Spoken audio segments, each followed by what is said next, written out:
მოგესალმებით.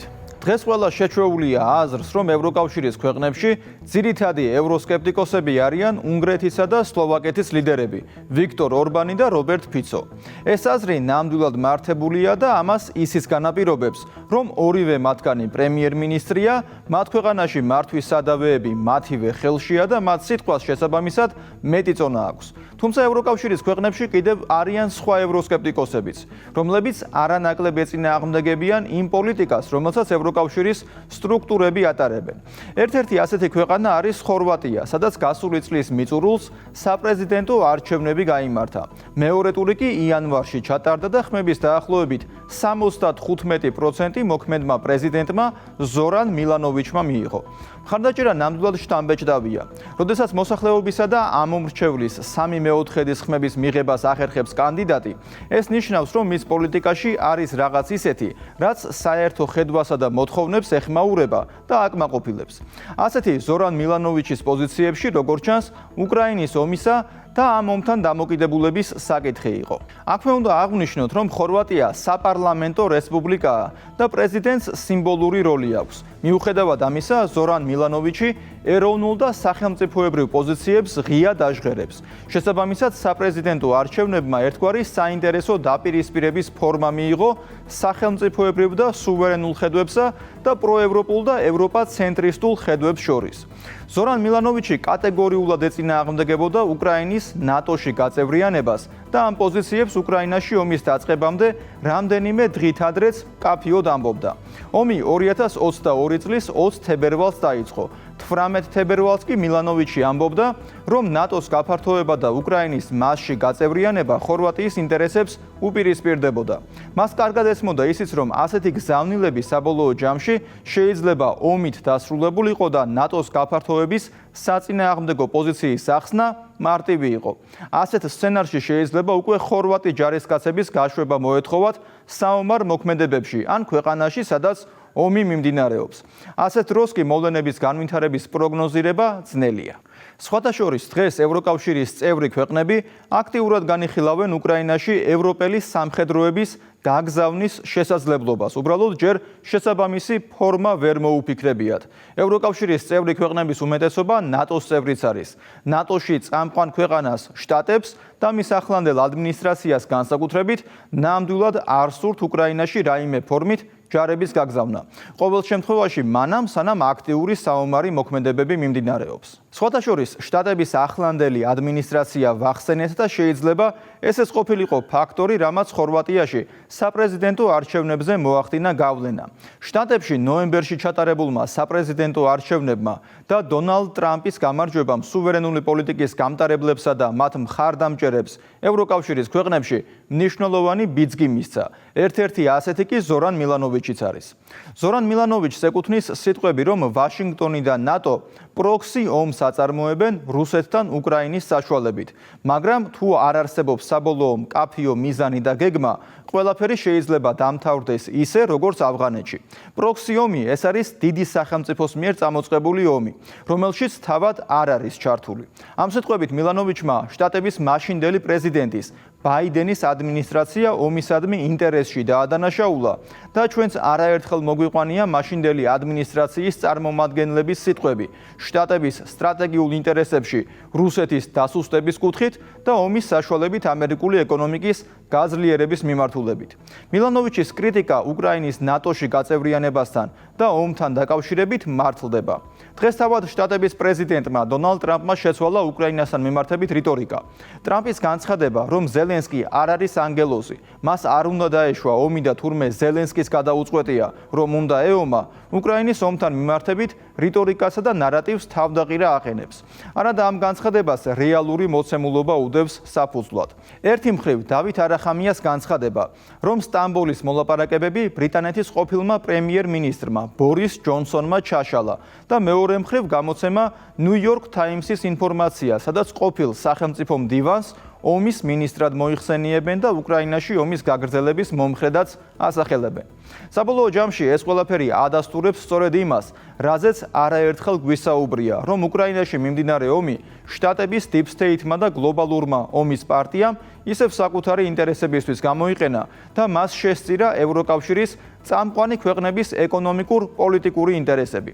აქ განსაკუთრებით გულისხმება გერმანია და საფრანგეთი. ქვეყნები, სადაც ორივეგან პოლიტიკური კრიზისია. გერმანიაში ვადამდელი არჩევნები თებერვალში უნდა გაიმართოს. მაკრონი კი ალბათ რეიტინგების კიდევ უფრო დაბალ მაჩვენებელს ელოდება, სანამ იმავე გადაწყვეტილებას მიიღებს. ცნობისთვის საფრანგეთის პრეზიდენტის ემანუელ მაკრონის რეიტინგმა ახალი ანტირეკორდი დაამყარა. მას შემდეგ, რაც ის 2017 წელს აირჩიეს. პრეზიდენტის მუშაობა დადებითად მხოლოდ გამოკითხულთა 21%-მა შეაფასა. ხორვატების პრეზიდენტისა და მისი პოზიციების შესახებ ნახეთ გიორგი მდივანის სიუჟეტი. დასავლეთში ევროსკეპტიკოსების გამარჯვებების სერია გრძელდება. ამჯერად ხორვატიის საპრეზიდენტო არჩევნებში ნატოს და ევროკავშირის მიმართ სკეპტიკურად განწყობილმა პოლიტიკოსმა ზორან მილანოვიჩმა გაიმარჯვა. 2025 წლის 12 იანვარს საპრეზიდენტო არჩევნების მეორე ტურში ზორან მილანოვიჩმა ხორვატიის მმართველი პარტიის მიერ მხარდაჭერილი დრაგან პრიმორაცი დაამარცხა და სახელოვანი გამარჯვება მოიპოვა. ხორვატიის დამოუკიდებლობის მოპოვების შემდეგ არჩევნებში ყველაზე დიდი სხვაობა დაფიქსირდა. მეორე ტურში მილანოვიჩმა ამორჩეულთა ხმების 75% მიიღო. ხორვატია საპარლამენტო რესპუბლიკაა და ბევრ საკვანძო გადაწყვეტილებას პრემიერ-მინისტრი იღებს. თუმცა ამის მიუხედავად პრეზიდენტი უმაღლესი მთავარსარდალია. ამიტომაც ნატოსთან ურთიერთობაში მისი პოზიცია საკმაოდ მნიშვნელოვანია, ისევე როგორც უკრაინისთვის სამხედრო დახმარების აღმოჩენის საკითხში. ზორან მილანოვიჩი მეორე ვადით გახდა ხორვატიის პრეზიდენტი და მოქალაქეების უდიდესი მხარდაჭერა მოიპოვა. დამწუხრების მიუხედავად ოფიციალურმა ბრიუსელმა ხორვატიაში ვერაფერი ვერ გააწყო. თუ ევრობიუროკრატებმა მოლდოვის საპრეზიდენტო არჩევნებზე მაია სანდუს ემიგრანტების ხმებით გაამარჯვებინეს, ხოლო რუმინეთის საპრეზიდენტო არჩევნების შედეგები საერთოდ გააუქმეს, ხორვატიის შემთხვევაში თავის კანდიდატს ვერაფერი ვერ მოუხერხეს. იმდენად დიდი სხვაობით დამარცხდა. პირადად ჩემთვის ეს დიდებული დღეა. ამ გამარჯვებას განვიხილავ როგორც ჩემი ბოლო 5 წლიანი მუშაობის აღიარებას და ხალხის ჩემდამინდობას. მეორე ტურში ზორან მილანოვიჩის კონკურენტი დრაგან პრიმორაცი იყო, განათლების, მეცნიერების და სპორტის ექს-მინისტრი. ფორმალურად ის არჩევნებში მონაწილეობდა როგორც დამოუკიდებელი კანდიდატი, მაგრამ მმართველი პარტია ხორვატიის დემოკრატიული კავშირი მის კამპანიას აქტიურად უჭერდა მხარს. მილანოვიჩს ხანდახან ხორვატ ტრამპსაც ეძახიან. ის ქარიზმატული პოლიტიკოსია და მოსახლეობაში დიდი სიმპათიით სარგებლობს. სოციოლოგიური კვლევების თანახმად ის ხორვატიაში ყველაზე პოპულარული პოლიტიკოსია. საგარეო პოლიტიკის მიმართულებით რაციონალური კურსის მომხრეა. უკრაინისთვის სამხედრო დახმარების აღმოჩენის წინააღმდეგი და მშვიდობის პარტიის წევრი. იდეოლოგიურად ის ორბანის და ფიცოს ბანაკს მიეკუთვნება.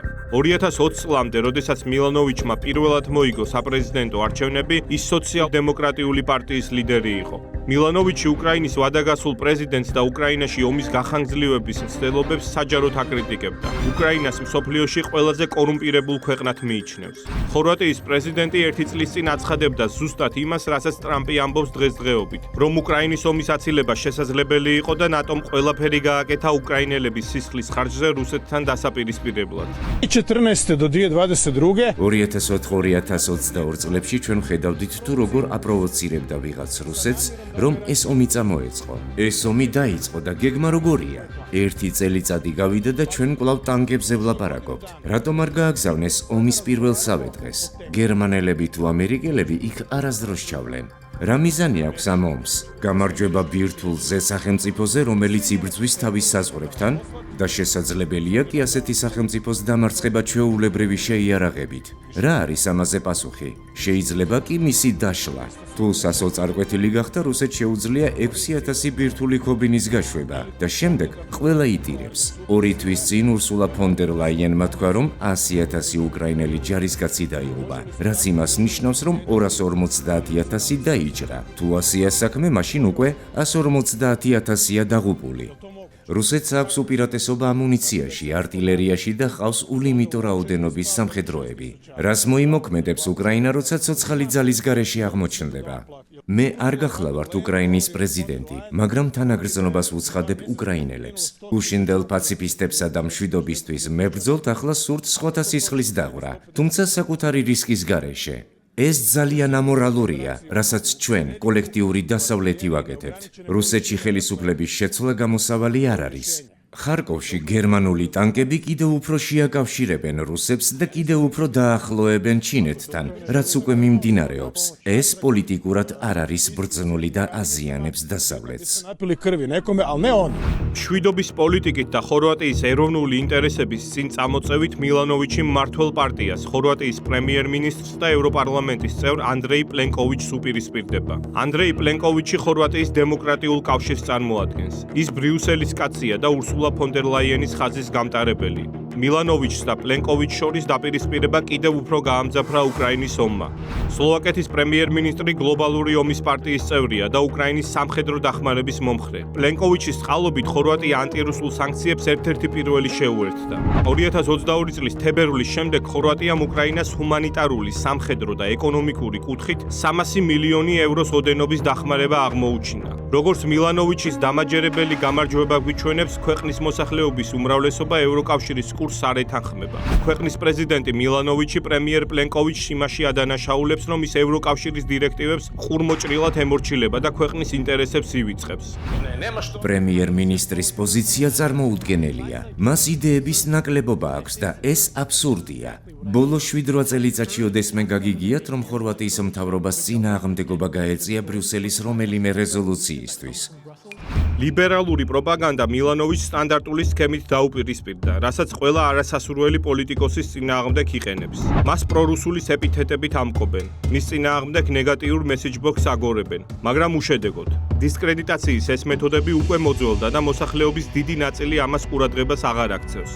შეერთებული შტატების და დიდი ბრიტანეთის მთავრობების მიერ დაფინანსებული არასამთავრობო ორგანიზაცია ინფორმაციული მდგრადობის ცენტრი მილანოვიჩის გამარჯვების უკან რუსული ბოტების კვალს ხედავს. ამის შესახებ პოლიტიკო წერს. თურმე რუს ბოტებს კრემლის დეზინფორმაციის კამპანია გაურცელებიათ ხორვატიის პრეზიდენტის მხარდასაჭერად. მსგავსი სასაცილო საბაბი ჰქონდათ რუმინეთის საპრეზიდენტო არჩევნებში გამარჯვებული კელინ ჯორჯესკუს მიმართაც. რუმინელ პოლიტიკოს სოციალურ ქსელ TikTok-ზე რუსების დახმარებას და ყალბი ანგარიშებიდან რეკლამირებას ედავებოდნენ. დასავლური მთავრობების და სოროსის ფონდის მიერ დაფინანსებული არასამთავრობო სექტორი და ლიბერალური მედია ნებისმიერი წარუმატებლობის უკან რუსულ კვალს ეძებს. იმის მაგივრად, რომ ევროკავშირის მოსახლეობის ზრდადი უკმაყოფილების რეალური მიზეზები ეძებონ. ხორვატი პოლიტიკოსი, პარლამენტის და მინისტრთა კაბინეტის ყოფილი წევრი, პოლიტიკის ანალიტიკოსი ბოჟო კოვაჩევიჩი მილანოვიჩის პრორუსულობის შესახებ ბრალდებების აბსურდულობას პასუხობს. They often describe him as თუ მედიას გადავხედავთ, პრეზიდენტ მილანოვიჩს აღწერენ როგორც პოპულისტ პრორუს პოლიტიკოსს. რატომ ხდება ეს? like this. ეჯუგარეშია, რომ მილანოვიჩი პოპულისტია, მაგრამ ის არ გახლავთ პრორუსი პოლიტიკოსი. მან უბრალოდ განაცხადა, რომ არ სურდა ხორვატიის დაყენება წინა პლანზე რუსეთთან დასაპირისპირებლად. მისი გზავნილი ელექტორატისადმი, რაც მასიურად დადებითად იქნა მიღებული, იყო ის, რომ ომი უკრაინაში ეს არის ომი რუსეთსა და დასავლეთს შორის. ხორვატია მზად არის უკრაინის მხარდასაჭერად, უკრაინელი ლტოლვილებისა და უკრაინის მთავრობის დასახმარებლად, მაგრამ ხორვატია არ უნდა იყოს გლობალური ანტირუსული პოლიტიკის ნაწილი, იმიტომ რომ შესაძლებელია დიდმა მოთამაშეებმა მიაღწიონ გარკვეულ შეთანხმებებს რუსეთთან და ჩვენ შეიძლება აღმოვჩნდეთ ლუზერების პოზიციაზე. ისინი, ვინც მზად არიან მოლაპარაკებები აწარმოონ რუსეთთან, არ ასაჯაროებენ ასეთ განზრახვას. მილანოვიჩის მთავარი გზავნილია, ჩვენ უნდა გვქონდეს საკუთარი პოზიცია, რომელიც ეფუძნება ხორვატიის ეროვნულ ინტერესებს და ეს არ არის ანტიუკრაინული პოლიტიკა. 2024 წლის შემოდგომას ზორან მილანოვიჩმა უკრაინის დასახმარებლად დაგეგმილ ნატოს მისიაში ხორვატი ჯარისკაცების მონაწილეობაზე უარი განაცხადა. ნატოს ცვლის ფარგლებში უკრაინელი ჯარისკაცების მომზადება და სამხედრო ტექნიკის კოორდინაცია უნდა დაგეგმილიყო. მილანოვიჩმა თავისი უარით და მკაცრი ჟესტით ნატოს ერთობას უკრაინის დახმარების საკითხში დიდი ბზარი გაუჩინა. დიდ სახელმწიფოებს შორის მიმდინარე კონფლიქტი, სისხლიანი ომების წამოწყება და ომი უკრაინაში არ არის ჩვენი საქმე. ხორვატი ჯარისკაცები არ წავლენ უკრაინაში. 2023 წლის იანვარში ხორვატიის პრეზიდენტმა განაცხადა, რომ ვაშინგტონი და ნატო რუსეთის წინააღმდეგ აწარმოებენ ომს უკრაინის მეშვეობით. მან ასევე საკუთარი კრიტიკული პოზიცია დააფიქსირა რუსეთის წინააღმდეგ დაწესებული სანქციების მიმართ. პუტინის მოშორება ვერ იქნება გეგმა. ისევე როგორც რუსეთის წინააღმდეგ დაწესებული სანქციები კონტრპროდუქტიულია. სანქციები აბსურდია. ჩვენ ვერაფერს ვერ მივახცევთ მათი მეშვეობით. სანქციებმა მილოშევიჩის გატეხვაც კი ვერ შეძლო. სანქციები ერთი ომიდან მეორეში გადადის და მე რატომ უნდა ვიყო ამერიკის მონა? ხორვატიის პრეზიდენტი თავის წინასაარჩევნო კამპანიაშიც ხშირად ამბობდა, რომ რუსეთის წინააღმდეგ დაწესებულ სანქციებს პირველ რიგში ევროპული ქვეყნებისთვის მოაქვს ზიანი. ევროპის ეკონომიკური და ენერგეტიკული კრიზისი მილანოვიჩის მოსაზრებების სისწორეს ადასტურებს. გასული წლების განმავლობაში მილანოვიჩმა ასევე არაერთხელ გააკრიტიკა ბრიუსელის პოლიტიკა. ხორვატიის პრეზიდენტის აზრით ევროკავშირი სულ უფრო მეტად ემსგავსება ევროპის შეერთებულ შტატებს. მისი აზრით ევროკავშირის სასანქციო პოლიტიკა მისი წევრების მიმართ, როდესაც მაგალითად ევროკომისიამ უნგრეთს მილიარდობით ევრო გაუყინა, აღმაშფოთებელი და გამაღიზიანებელია. მილანოვიჩი ევროკავშირს ბრალსდებს, რომ ის წევრ ქვეყნებს ისე ექცევა, როგორც გონებრივად ჩამორჩენილ ბავშვებს. ზორან მილანოვიჩი თავის გამოსვლებში ხშირად აღნიშნავს, რომ მისი ქვეყანა შეერთებული შტატების და ევროკავშირის ინტერესების ტყვეობაში არ უნდა იყოს და საკუთარი პრიორიტეტებით უნდა იმოქმედოს. ევროპულ ქვეყნებში ანტიმეინსტრიმული, საკუთარი ქვეყნის ინტერესებით მოქმედი პოლიტიკური პარტიების და ლიდერების გამარჯვება ახალი ტრენდია. ხალხი მასობრივად უპირისპირდება ბრიუსელის თვითგამანადგურებელ პოლიტიკას. ევროპა იღვიძებს. ამ ყველაფრის ფონზე ზორან მილანოვიჩის პრეზიდენტად მეორე ვადით არჩევა მოსახლეობის აბსოლუტური უმრავლესობის მიერ სავსებით ლოგიკურად გამოიყურება. როგორც ჩანს, დღეს ევროკავშირის წევრ ქვეყნებშიც კარგად ხედავენ, რომ ის ზოგადი პოლიტიკა, რასაც ევროკავშირის მმართველი პოლიტიკური ელიტა ატარებს, ევროკავშირის უბრალო მოსახლეობას ნამდვილად არ მოსწონს.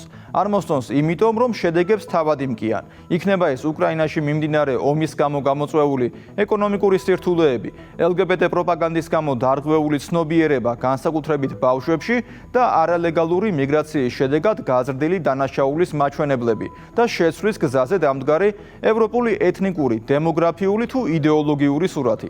საბოლოო ჯამში, როგორც ჩანს, არ მოსწონთ ის, რომ ევროპული იდენტობა საფრთხის ქვეშ დგება. თან ისე, რომ შედეგების გამოსწორებას ან რამდენიმე თაობა შეიძლება დასჭირდეს, ან შეიძლება შედეგი გამოუსწორებელი იყოს. მე იოანე შაიშმილაშვილი ვარ. კვირაში 4 ჯერ 21 საათსა და 15 წუთზე უყურეთ ევროკრატიას.